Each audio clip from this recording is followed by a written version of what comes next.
بسم اللہ الرحمن الرحیم۔ السلام علیکم ورحمۃ اللہ وبرکاتہ۔ آپ دیکھ رہے ہیں فرح جوید ہاشمی یوٹیوب چینل۔ آج کا ہمارا موضوع حضرت عمر رضی اللہ عنہ کا قصہ۔ حضرت عمر رضی اللہ عنہ جن کے پاک نام پر آج مسلمانوں کو فخر ہے اور جن کے جوش ایمانی سے آج 1300 برس بعد تک کافروں کے دلوں میں خوف ہے، اسلام لانے سے قبل مسلمانوں کا مقابلہ اور تکلیف پہنچانے میں بھی ممتاز تھے۔ نبی اکرم صلی اللہ علیہ وسلم کے قتل کے در پہ رہتے تھے۔ ایک روز کفار نے مشورہ کی کمیٹی قائم کی کہ کوئی ہے جو محمد صلی اللہ علیہ وسلم کو قتل کر دے۔ عمر نے کہا کہ میں کروں گا۔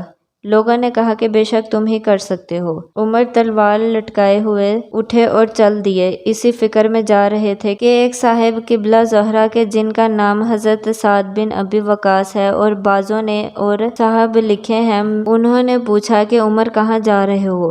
کہنے لگے کہ محمد صلی اللہ علیہ وسلم کے قتل کی فکر میں ہوں، نعوذ باللہ۔ سعد نے کہا کہ بنو ہاشم اور بنو زہرا اور بنو عبد مناف سے کیسے مطمئن ہو گئے؟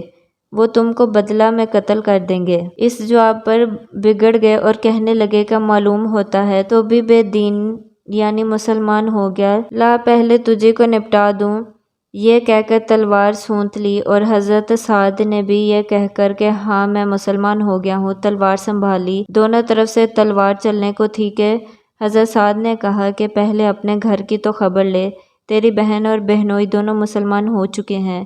یہ سننا تھا کہ غصے سے بھر گئے اور سیدھے بہن کے گھر گئے۔ وہاں حضرت خباب کواڑ بند کیے ہوئے ان دونوں میاں بیوی کو قرآن شریف پڑھا رہے تھے۔ حضرت عمر نے کواڑ کھلوائے۔ ان کی آواز سے حضرت خباب تو جلدی سے اندر چھپ گئے اور وہ صحیفہ بھی جلدی میں باہر ہی رہ گیا جس پر آیت قرآنی لکھی ہوئی تھی۔ ہمشیرہ نے کواڑ کھولے۔ حضرت عمر کے ہاتھ میں کوئی چیز تھی جس کو بہن کے سر پر مارا، جس سے سر سے خون بہنے لگا اور کہا کہ اپنی جان کی دشمن تو بھی بددین ہو گئی۔ اس کے بعد گھر میں آئے اور پوچھا کہ کیا کر رہے تھے اور یہ آواز کس کی تھی؟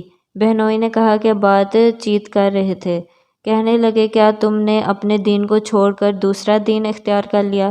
بہنوئی نے کہا کہ اگر دوسرا دین حق ہوتا بھی یہ سننا تھا کہ ان کی داڑھی پکڑ کر کھینچی اور بے تحاشا ٹوٹ پڑے اور زمین پر گرا کر خوب مارا۔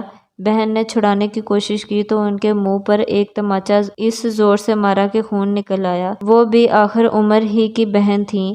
کہنے لگیں کہ عمر ہم کو اس وجہ سے مارا جاتا ہے کہ ہم مسلمان ہو گئے، بے شک ہم مسلمان ہو گئے ہیں، جو تجھ سے ہو سکے تو کر لے۔ اس کے بعد حضرت عمر کی نگاہیں اس صحیفہ پہ پڑیں جو جلدی میں باہر رہ گیا تھا اور غصہ کا جوش بھی اس مار پیٹ سے کم ہو گیا تھا اور بہن کے اس طرح خون میں بھر جانے سے شرم سی بھی آ رہی تھی۔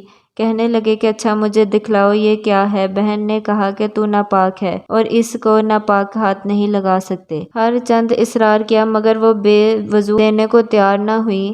حضرت عمر نے غسل کیا اور اس کو لے کر پڑھا۔ اس میں سورۃ طٰ لکھی ہوئی تھی۔ اس کو پڑھنا شروع کیا اور اس آیت تک پڑھا تھا کہ حالت ہی بدل گئی۔ کہنے لگے کہ اچھا مجھے بھی محمد صلی اللہ علیہ وسلم کی خدمت میں لے چلو۔ یہ الفاظ سن کر حضرت خباب اندر سے نکلے اور کہا کہ اے عمر تجھے خوشخبری دیتا ہوں۔ اس کے بعد حضور صلی اللہ علیہ وسلم کی خدمت میں حاضر ہوئے اور جمعہ کی صبح کو مسلمان ہوئے۔ ان کا مسلمان ہونا تھا کہ کفار کے حوصلے پست ہونا شروع ہو گئے، مگر پھر بھی یہ نہایت مختصر جماعت تھی اور وہ سارا مکہ بلکہ سارا عرب، اس لیے اور بھی جوش پیدا ہوا اور جلسے کر کے مشورہ کر کے ان حضرات کو ناپید کرنے کی کوشش ہوتی تھی اور طرح طرح کی تدبیریں کی جاتی تھیں۔